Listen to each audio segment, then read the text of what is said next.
सदात अहमद अब्बासी की रिपोर्ट के मुताबिक मारूफ सियासी समाजी शख्सियत फ़रख खान खोकर का कहना था कि जिस लफ्ज़ पर इंडिया पर FIR होती है हम उस लफ्ज़ पर जान देने से ग्रेज़ नहीं करेंगे।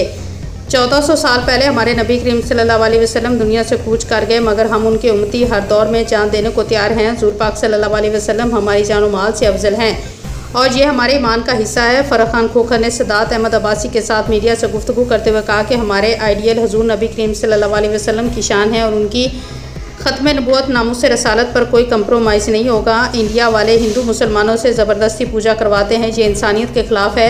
हमारे मुल्क में अक़लियत के हकूक़ हैं और हम किसी के साथ ज़बरदस्ती नहीं करते। हमारा दीन कमज़ोर नहीं है, ये ना समझा जाए कि दीन कमज़ोर है। हमारा इस्लाम अमन के साथ जहाद का भी दरस देता है। अमन से रहें और मुसलमानों को आज़ादी से इबादत करने दें ताकि दुनिया में आपका मुस्बत चेहरा नज़र आए।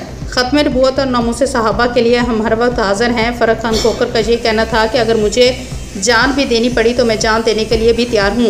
इस मौके पर deputy bureau chief royal news Wajid Abbasi भी मौजूद थे, जिनका यही कहना था कि ये बड़ा ही संगीन मामला है। हुज़ूर पाक सल्लल्लाहु अलैहि वसल्लम से बढ़ के कोई चीज़ नहीं। फ़रख खान खोकर के साथ शाना बशाना खड़े हैं।